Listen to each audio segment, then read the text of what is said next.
Bom, pessoal, boa noite a todos. Vamos para nossa última aula, né, da UC de refrigeração e climatização residencial. Então, fiquem atentos aí também, pessoal, à entrega das atividades. Se tiver também das UCs passadas, procure aí. Bom, turma, então, na aula de hoje, eu vou abordar aí sobre a parte da... O que vem a ser a reoperação, né? Algum tipo de reparo, por exemplo, o equipamento está há muito tempo parado e você precisa colocar ele de novo em operação, né? Como qualquer equipamento mecânico, né, pessoal? Muito tempo parado, você tem que rever muitos componentes ali, né, para poder verificar a integridade, fazer troca ali de, por exemplo, fluido, recarga de fluido, óleo do compressor, ver como é que tá os componentes do compressor, fazer alguns testes elétricos para poder colocar ele em operação novamente. E também quando ele é montado, seja a primeira vez ou quando ele está passo por um processo de manutenção, né? E também quando ocorre algum problema de necessidade de abertura do circuito, quando eu tenho que abrir o circuito, recolher o fluido refrigerante e também fazer o recolhimento de óleo, né, do compressor, enfim, quando eu preciso colocar o meu sistema também para fazer uma nova operação. Bom, e na reoperação, pessoal, eu preciso avaliar a gravidade da ocorrência, né? Então, se é algo grave que precisa parar tudo, reoperar, colocar, retirar fluido, fazer os testes, né? Fazer limpeza, recolher o fluido ou outro gás que esteja no equipamento, recolher o óleo lubrificante, fazer a limpeza dos componentes do circuito, tanto externo quanto internamente. Internamente a gente tem que fazer por outra forma, né? A gente não alcança ali fisicamente, precisa de um outro, um outro meio, né? Fazer a substituição dos filtros, né? Principalmente os filtros secadores. Fazer também uma substituição ou reparo, quando possível, recomendado do componente defeituoso. Fazer a pressurização do circuito frigorífico montado, né? Então esse circuito ele já é, como diz, funciona sob condições de pressão tanto na linha de baixo quanto na linha de alto. Fazer testes de vazamento, né? Principalmente na tubulação em si, nas flanges e válvulas. Fazer também a evacuação e desidratação do circuito frigorífico, né? Então, quando eu retiro ali, eu recolho meu fluido, eu faço, além dessa retirada do fluido, eu também o evacuo utilizando o vácuo, né? E juntamente com a desidratação, e utilizando também nitrogênio para limpeza. Eu vou mensurar o nível do vácuo, né? Para ver principalmente estabilidade de estanqueidade. Fazer a quebra quando necessário. Fazer a reevacuação e desidratação, fazer a carga com fluido e fazer os testes de funcionamento para verificar, né, se está dentro dos parâmetros, tanto a linha de baixo quanto a linha de alto, está com a temperatura e pressão adequada, se o superaquecimento está correto, se o subresfriamento também está correto, conforme ali a orientação do fabricante. Bom, então avaliar a gravidade de ocorrência, pessoal, é sempre, né, faz parte do cotidiano do técnico. Ele precisa, né, verificar dessa gravidade para ele ser planejado adequadamente, né, a execução de qualquer atividade. Se eu estiver tratando de um sistema novo, eu tenho que avaliar quais as condições do equipamento, no que se refere, por exemplo, ao estado em que se encontra, né? Então, por exemplo, o técnico trabalha numa linha de produção de refrigeradores, então ele precisa saber em que ponto da montagem recebe o aparelho a fim de identificar quais procedimentos precisarão ser executados. Então, quais parâmetros iniciais eu preciso testar para saber, né, para testar a qualidade daquele produto na linha de produção. Se ele for instalar um ar-condicionado novo, então já tem que saber que, por padrão, a minha condensadora ela está ali fechada nos dois extremos e dentro do condensador está justamente a carga necessária do sistema de fluido refrigerante contido ali. E que a evaporadora não tem fluido refrigerante ali. Então ela está preenchida, não quer dizer que não tenha nada, ela está preenchida com nitrogênio. E esse nitrogênio, né, por questões lógicas, ela vai ter que ser retirada antes de conectar ali as tubulações, né? Até para não ter mistura ali com o fluido refrigerante. E claro, também evitar, né, para não se machucar e evitar essa mistura. E os componentes podem ter sido montados por outra pessoa, né? Então, por exemplo, inicialmente ali foi uma empresa, uma equipe fez a montagem, só que por um motivo ou outro é você que vai fazer o start inicial daquela máquina. Então você já não chega e faz aquele start, né? Até como uma forma precavida ali, uma forma usando bom senso, você faz uma avaliação do circuito frigorífico, você vê ali, faz uma inspeção visual, vê se está tudo certo, se nas franjas está tudo ok, né? Se o aperto dos parafusos ali das porcas está tudo certo. Já faz alguns testes ali de manifold, né? Ver se está ali a pressão certa, tanto na linha de alta quanto na linha de baixa. Você verifica a quantidade de fluido refrigerante, enfim, você faz alguns parâmetros para ver se está tudo certo.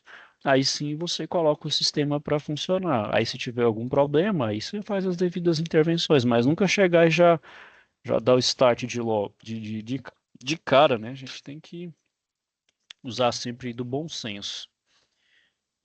E se eu tiver sistema que estava em funcionamento e teve defeito, então a avaliação vai consistir em mensurar a extensão do dano.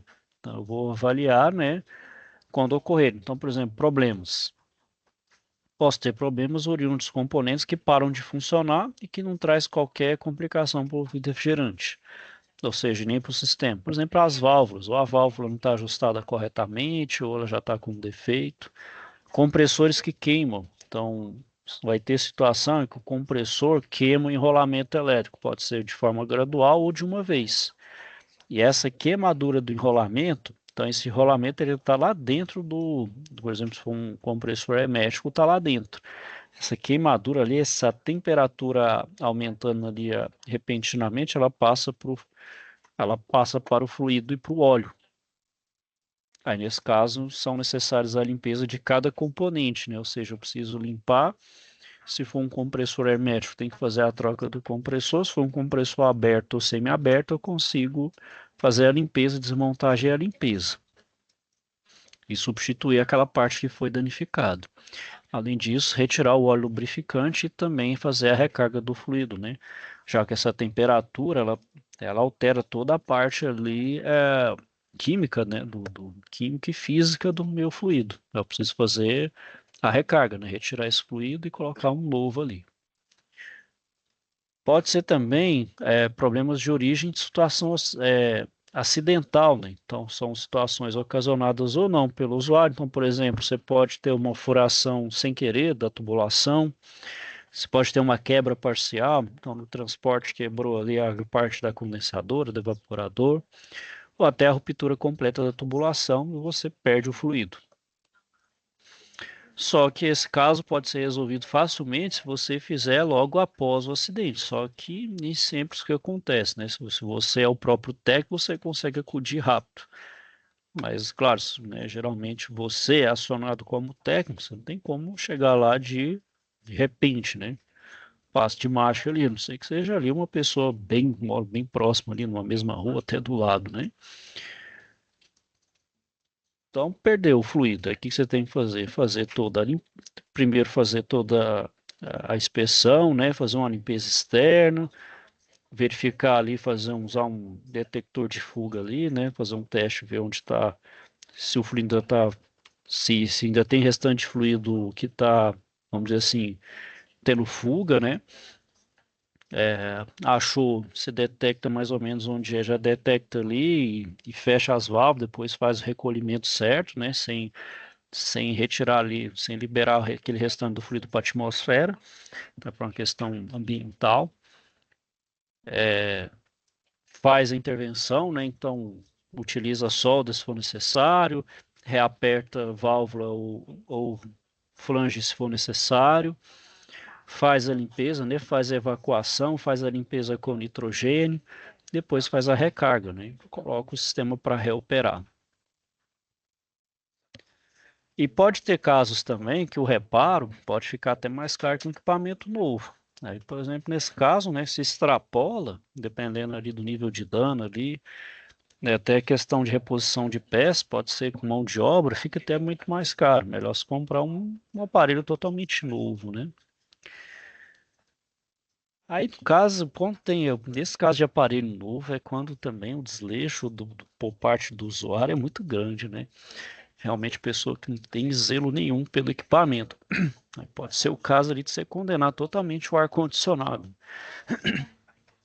E problemas de reoperação deficiente pode ser também a ação de profissionais inexperientes, mal preparados ou até mesmo mal intencionados, né? Infelizmente, né, a gente tá propenso a isso. Então, por exemplo, não foi realizado o procedimento correto e o defeito surgiu novamente, ou seja, de certa forma, um retrabalho e criou um outro mais grave. Ou pode ser justamente por um mal preparado, inexperiência, ou até numa má intenção, deixou um probleminha ali de propósito para sempre ser chamado novamente, né? Isso acontece. Bom, e por exemplo, se não faz a limpeza e a evacuação apropriada, você pode formar ácido, né? A reação química ali do fluido ali com cobre gera um ácido, corrói a tubulação, causa remoção de partículas da tubulação, que deposita na parte quente do compressor, né? E ali naquela parte quente faz um efeito que chama de cobreação. Então, à medida que esses ácidos vão corroendo a tubulação, vai ter então uma corrosão de dentro para fora, que acontece nos pontos de menor espessura, né? Então, claro, quanto menor a espessura, fica mais fácil de atacar, né? De gerar ali esses furos na tubulação. E então, nesse caso, não é geralmente um pontinho só, né? Pode ser ao longo de todo o trecho da tubulação. Aí compromete toda ela, situação que você pode condenar o sistema, né? Então, se o compressor já fica danificado, sua tubulação todinha já está condenada, então provavelmente, né, até a tubulação, por exemplo, no evaporador no condensador também já esteja condenado.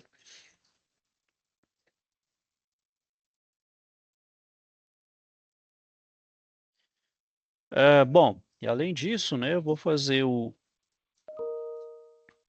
então, por exemplo, se eu tenho certeza que o fluido se encontra no equipamento, então, por exemplo, no evaporador, eu sei que tem um nitrogênio. O nitrogênio, posso jogar ele na atmosfera, não tem jeito. Até a gente respira nitrogênio, né?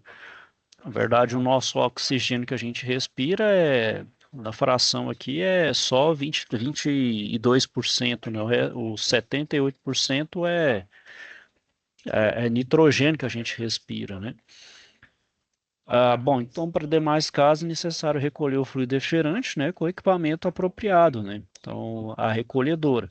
Então, o fluido, por mais inofensivo, que a gente sabe que não é, a gente não pode jogar na atmosfera, uma questão de segurança de operação e também com a questão ambiental, né? Então, você utiliza a recolhedora e coloca ele dentro de um cilindro adequado, né?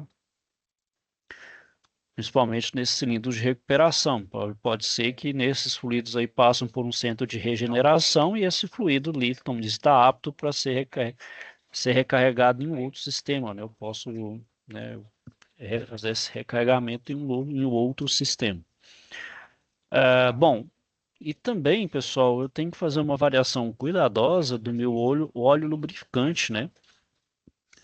Que dependendo da operação, se ele operar fora ali dos seus parâmetros normais, principalmente ali comprometendo a viscosidade e também contaminação, né?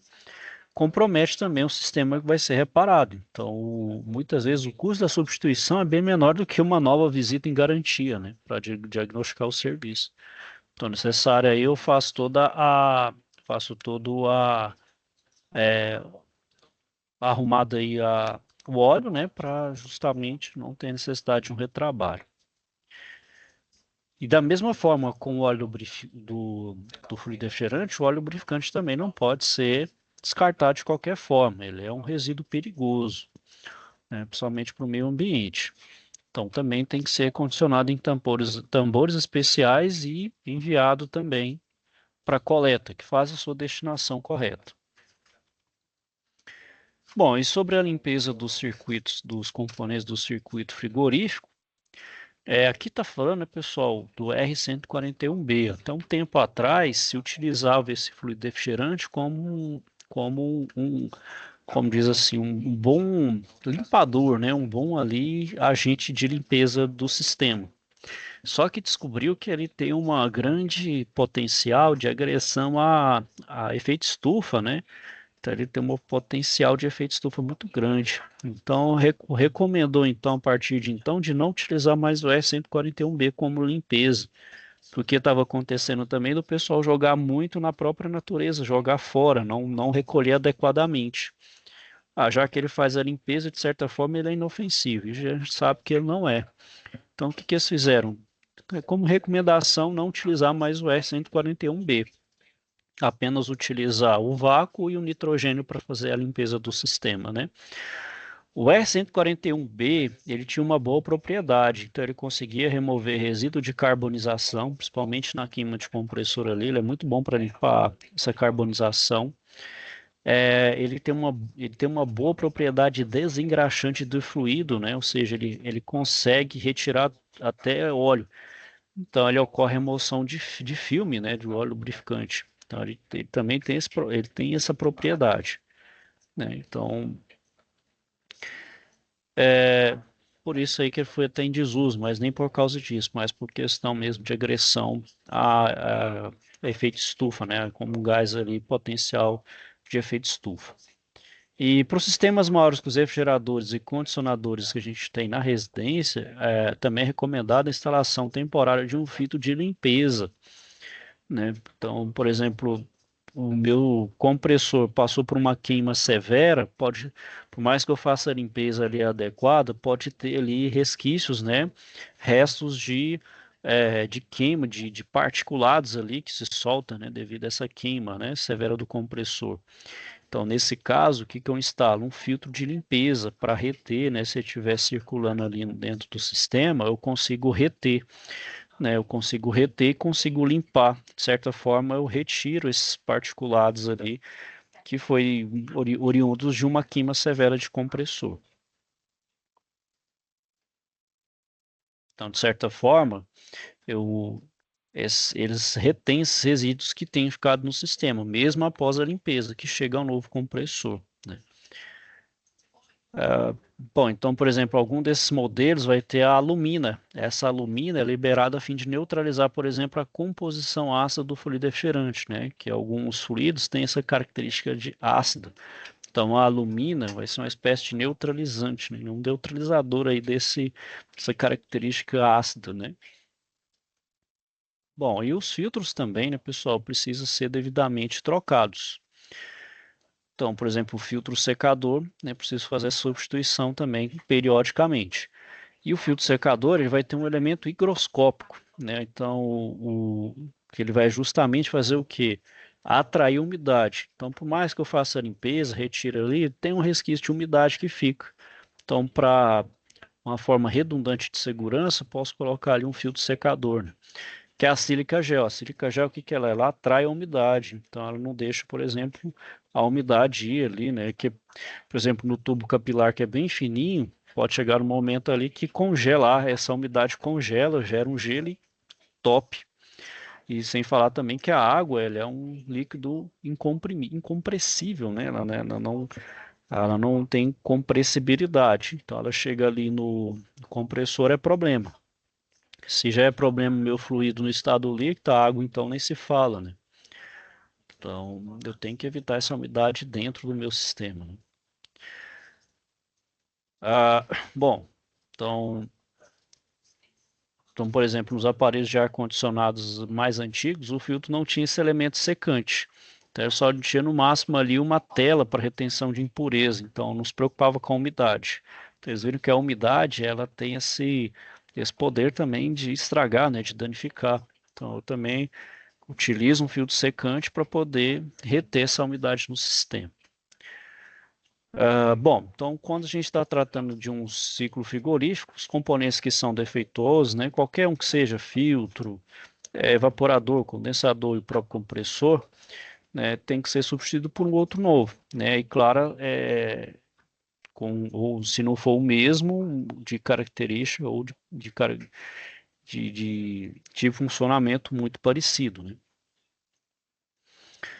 Bom, e os outros equipamentos maiores vão ter peças móveis que também precisam ser substituídos. Então, por exemplo, no caso dos refrigeradores assemelhados e os condicionadores de ar, O que vai ter parte móvel é o compressor, né? O outro tem uma parte móvel, são trocadores de calor, ou senão faz alívio de pressão, né? Faz redução de pressão no caso positivo de expansão.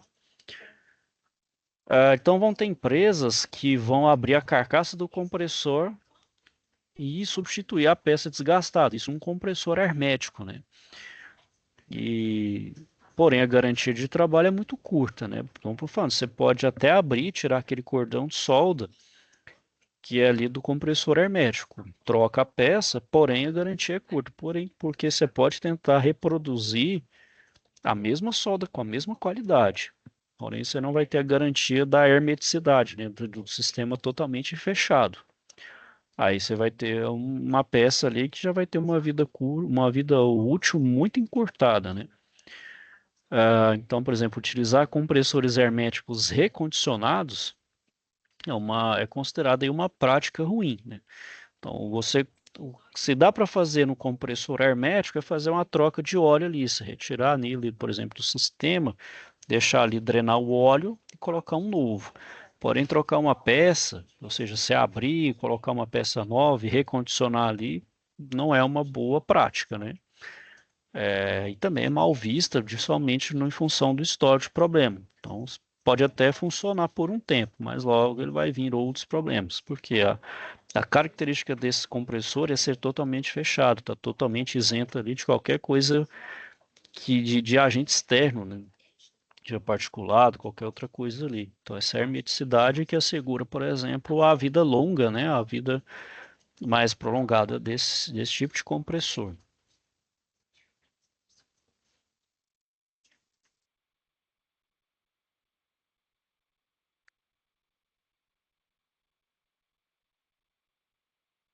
Bom, então aí, pessoal, tem a pressurização, né? Quando eu vou colocar o fluido refrigerante, com colocar a pressão correta tanto na linha de líquido quanto na linha de baixo quanto na linha de alta, né? Fazer o teste de pressurização, os testes de vazamento, né? Então, por exemplo, teste de vazamento, aí você não utiliza, por exemplo, nenhum tipo de fluido ou nenhum tipo de gás inflamável. Então, por exemplo, utilizar oxigênio ou qualquer outro que seja inflamável, em hipótese nenhuma. Você vai utilizar algo inerte, como por exemplo, é, água e sabão, né, para fazer ali a espuma para detectar vazamento, ou utilizar um detector eletrônico, né?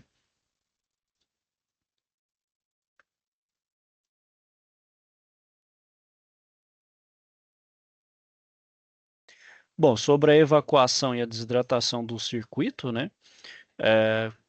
Então, como eu falei, né, o ar atmosférico ele vai ter o ar seco e vapor de água, né? Então, todo o ar ele tem ali a composição, geralmente é nitrogênio, oxigênio e gases nobres, mais conteúdo de água que está ali junto do ar, né?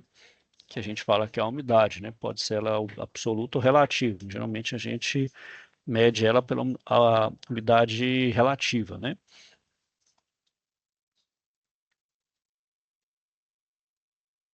Bom, e o ar seco, né, pessoal, também é considerado uma mistura de gases que não se condensa ou se congela.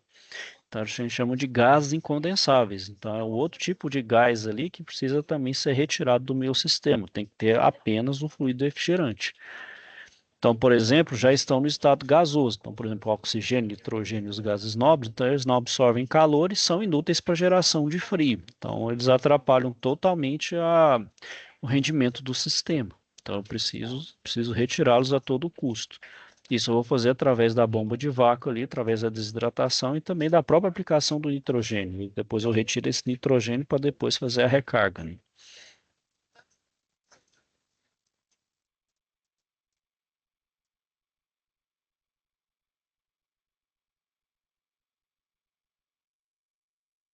Então, aí a questão da pressão, né, pessoal?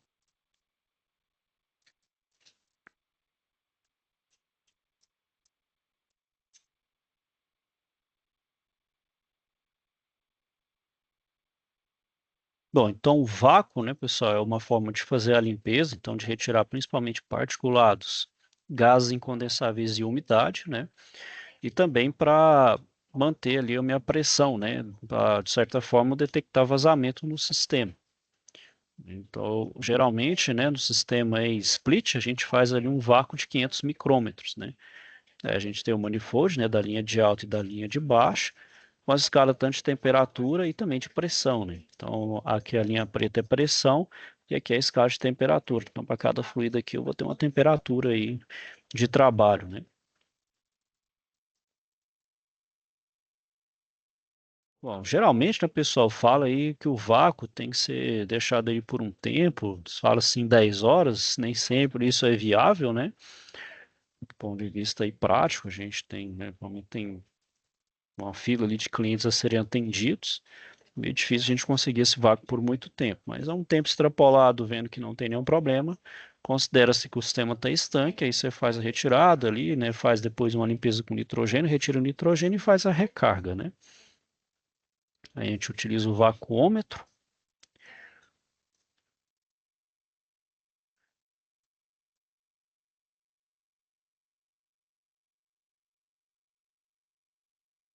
Por exemplo, a carga de fluido, a gente faz a carga de fluido ali, ó. Vou mostrar um videozinho aqui. Opa, João, tudo bom? Eu não tinha visto você entrar aí, eu achei que não tinha ninguém na aula hoje aí, tudo bem? Não me ouvindo aí?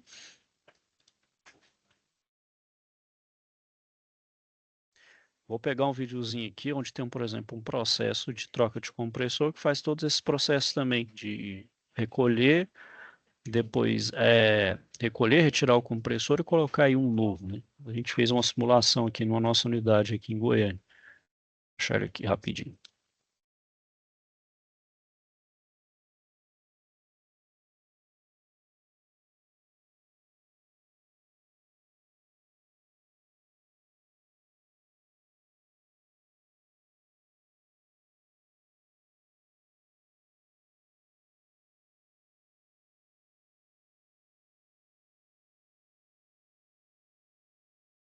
Compartilhar a tela aqui com áudio.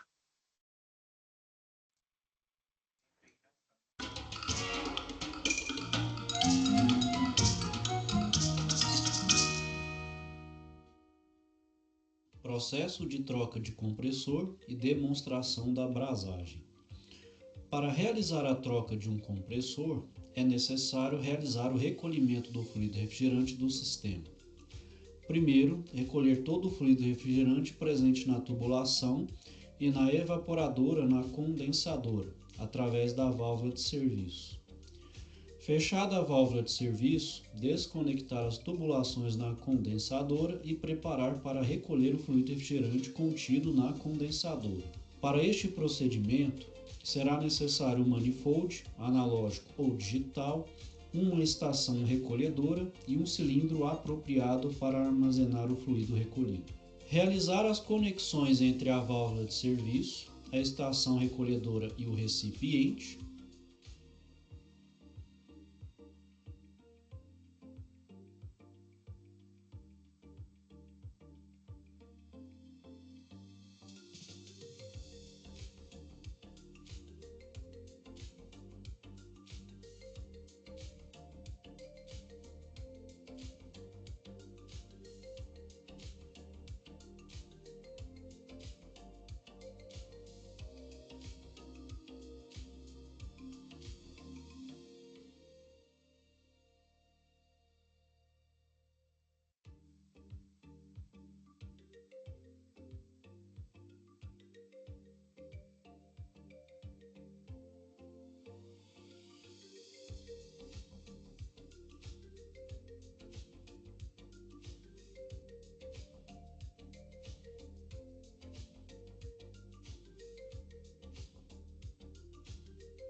Abrir a válvula de serviço com a ferramenta apropriada e abrir a válvula do manifold próxima à válvula de serviço.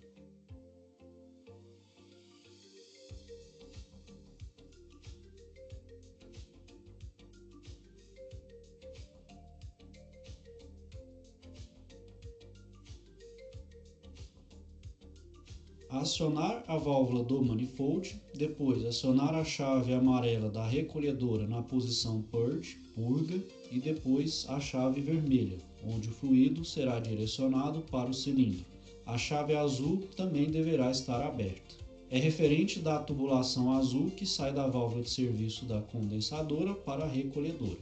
Abrir a válvula vermelha do recipiente. Ligar a estação recolhedora e observar no manifold a queda de pressão. O manômetro azul da recolhedora, neste momento, deve permanecer estável.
Desligue a estação recolhedora e observe o manifold. Aguarde a pressão estabilizar. Caso a pressão aumente, quer dizer que ainda tem o fluido refrigerante na condensadora. Constatada a presença de fluido, ligue novamente a estação recolhedora.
Com a estação recolhedora ainda ligada, observe o manômetro de cor azul.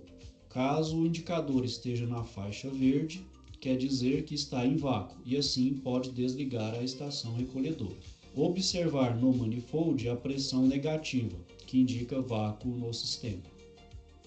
Constatada a ausência de fluido no sistema, desconectar a mangueira de cor azul da válvula de serviço. A estação recolhedora contém massa de fluido em seu interior. Para retirar esta massa restante e passá-la para o recipiente, é necessário fechar a válvula de serviço da mangueira de cor amarela, mudar a posição da chave azul e amarela para purga, purge, e por fim, ligar a estação recolhedora.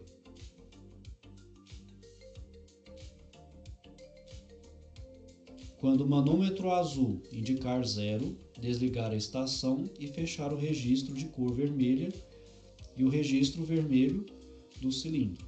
Uma massa residual de fluido refrigerante ainda está contida na tubulação. Ao desconectar a tubulação do cilindro, uma pressão será exercida e parte do fluido escapará para a atmosfera.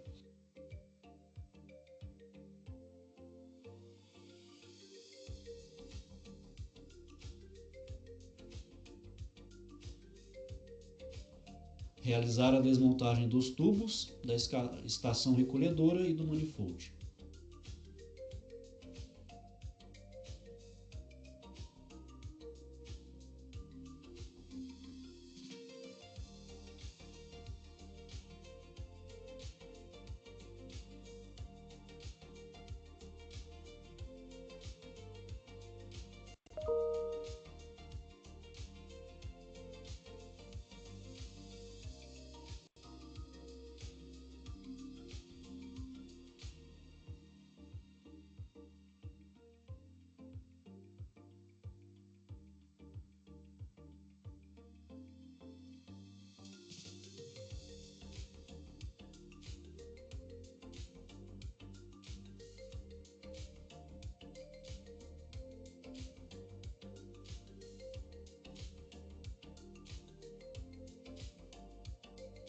Realizar a desmontagem da condensadora e a desconexão dos cabos elétricos.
Antes de realizar a retirada do compressor, é necessário limpar o tubo de entrada e saída do compressor. Para a limpeza, é necessário utilizar uma escova de aço. Então, esta higienização é essencial para retirar o zinabre. É uma camada esverdeada ou azulada que se forma em metais, especialmente aqueles que contêm cobre ou suas ligas, como o latão, quando expostos à oxidação.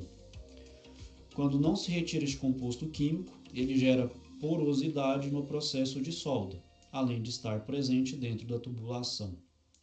Além da escova de aço, pode-se usar uma fibra sintética para a remoção do zinabre.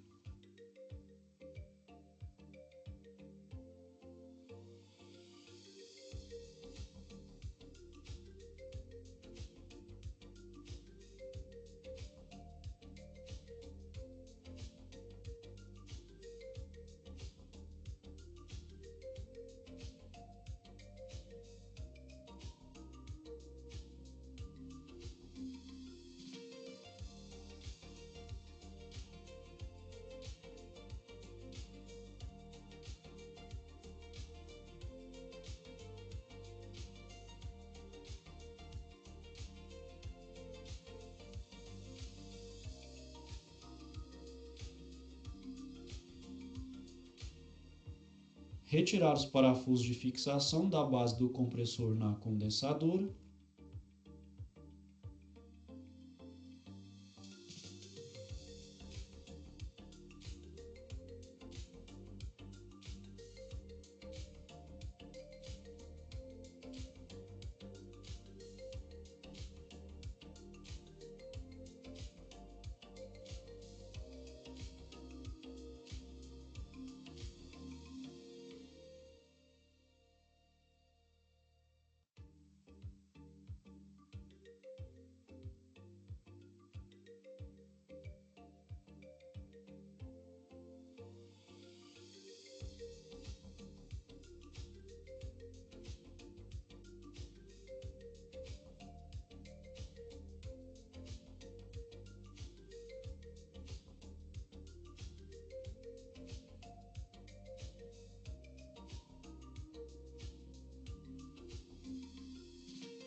Para realizar a operação de brasagem, é necessário o uso do oxigênio e do gás acetileno, armazenados em cilindros separados. Por questão de segurança, o maçarico deve apresentar válvula corta-chama, tanto para o oxigênio, comburente, quanto para o acetileno, combustível. Registro verde para o oxigênio e o registro vermelho para o acetileno. Como a tubulação tem diâmetro superior a 1,2 mm, utilizar bico 9 para o maçarico durante o processo de brasagem. Antes de iniciar o processo de brasagem, regular a válvula do cilindro de oxigênio. Dê 1/4 de volta na válvula e verifique o manômetro mais à direita. Este manômetro indica a pressão do oxigênio no cilindro. Na válvula de regulagem do cilindro de acetileno, dê 1/4 de volta e verifique o manômetro mais à direita. Ele indica a pressão do acetileno no cilindro. Para a brasagem, trabalha-se com meio bar de pressão para o acetileno e próximo de 1 bar de pressão para o oxigênio.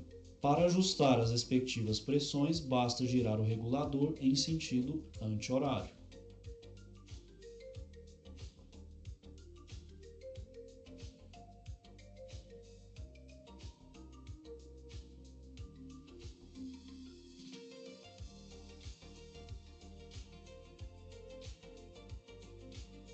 No maçarico, abrir um pouco o registro vermelho do acetileno e um pouco o registro verde do oxigênio.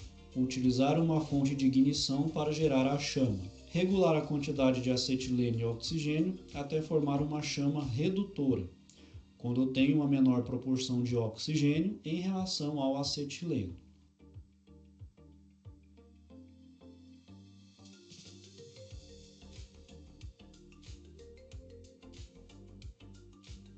Posicionar o bico do maçarico a 90 graus da tubulação e evitar movimentações bruscas para não queimar os demais componentes do sistema, nem o compressor. O tempo necessário de exposição do maçarico no tubo é no momento que a tubulação atingir uma coloração em tom cereja com verde escuro.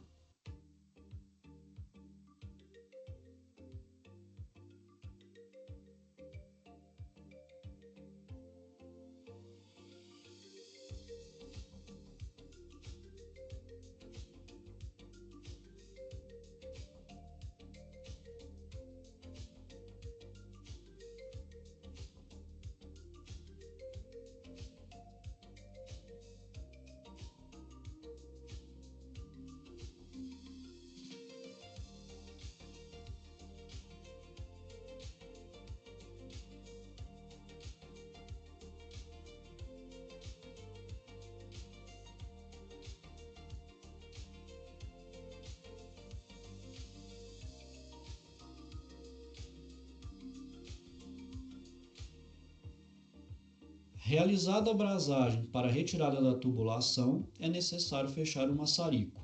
Antes de fechar o maçarico, atente-se para que ele não engula chama. Para isso, ou fecha-se primeiro o registro de acetileno ou abre mais o registro do oxigênio, para extinguir a chama.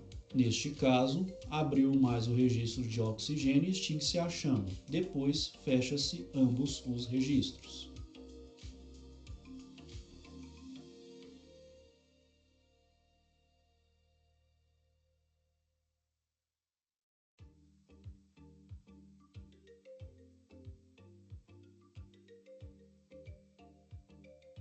Retira-se o compressor da condensadora.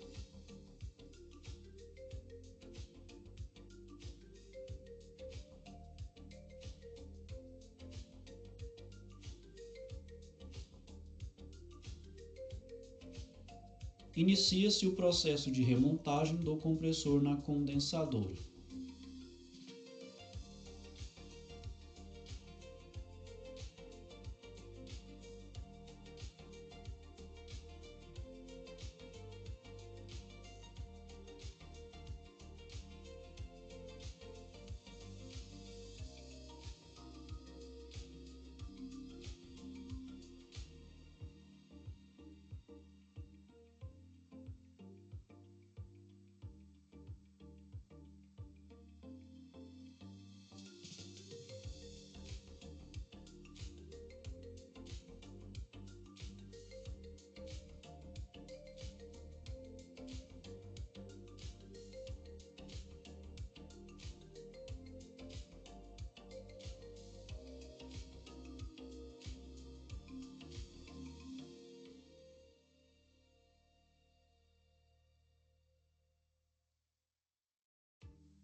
Para soldar os tubos no compressor, será necessário realizar a brasagem.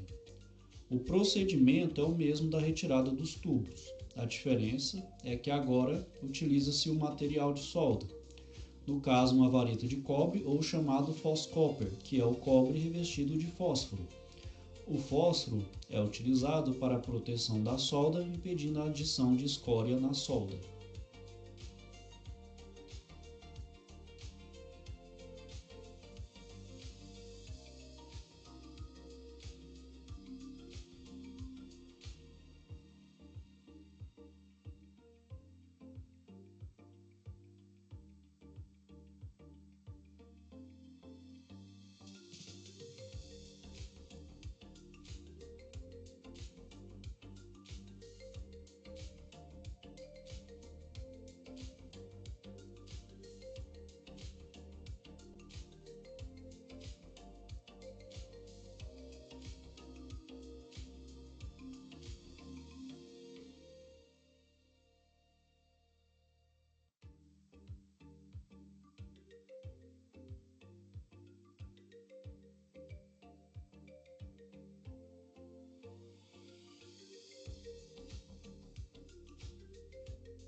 Antes de remontar a condensadora, realize um teste de estanqueidade da solda utilizando nitrogênio.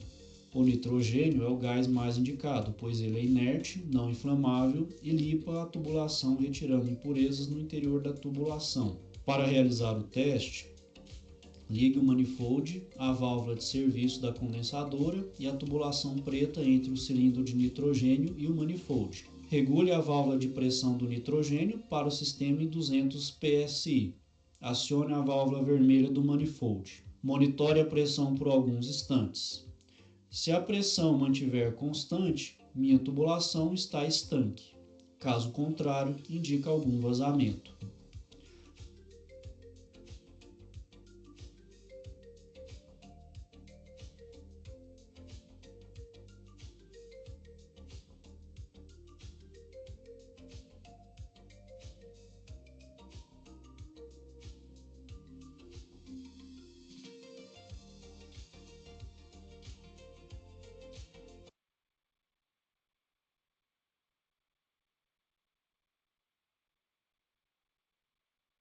Bom, caso aí, João, vou finalizando a aula aqui por hoje.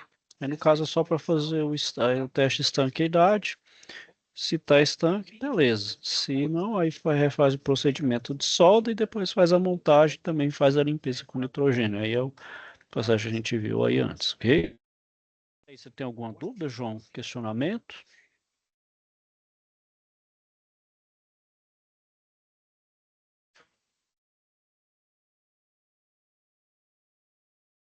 E aí, João, tá me ouvindo aí?